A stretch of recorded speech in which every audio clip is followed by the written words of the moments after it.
கர்நாடக சட்டப்பேரவையில் பெரும்பான்மையை எடியூரப்பா நிரூபிக்க வேண்டியுள்ள நிலையில் கண்ணாமூச்சி ஆட்டம் தொடங்கிவிட்டது.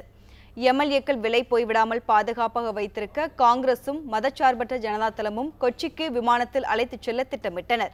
ஆனால் திடீரென 3 தனி விமானங்கள் ரத்து செய்யப்படுவதாக மத்திய அரசின் விமான போக்குவரத்து துறை தெரிவித்ததால் அந்த திட்டம் கைவிடப்பட்டு அவர்கள் பேருந்துகள் மூலம் கொச்சிக்கு புறப்படுவதாக கூறப்பட்டது.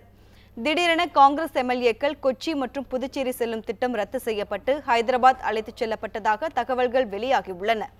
பெங்களூரில் உள்ள ஈகிள்டன் விடுதியில் இருந்தும் சங்கரிலா நட்சத்திர ஹோட்டலில் இருந்தும் 58 காங்கிரஸ் எம்எல்ஏக்கள் பலத்த பாதுகாப்புடன் சொகுசு பேருந்துகளில் பயணித்தனர்.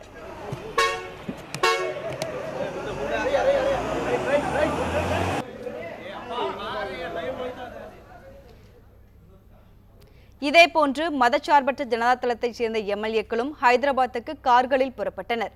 இன்று காலை அவர்கள் ஹைதராபாத்தை சென்றடைந்தனர்.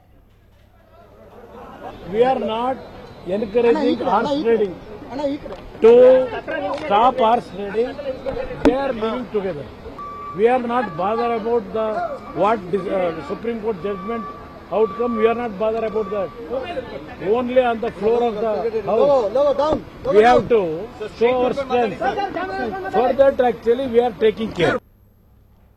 முன்னதாக எம்எல்ஏக்கள் ஈகிள்டன் விடுதியிலிருந்து புறப்பட இருந்த நிலையில் மாலையில் விடுதியை சுற்றி போடப்பட்டிருந்த போலீஸ் பாதுகாப்பு திரும்ப பெறப்பட்டது. போலீசார் விலகியதும் பாஜகவின் தரகர்கள் விடுதிக்குள் புகுந்து காங்கிரஸ் எம்எல்ஏக்களுக்கு பண ஆசை காட்டி வலை விரித்ததாகவும் காங்கிரஸ் எம்எல்ஏக்கள் அனைவரும் ஒற்றுமையுடன் இருப்பதாகவும் செய்தியாளர்களிடம் தெரிவித்தார்.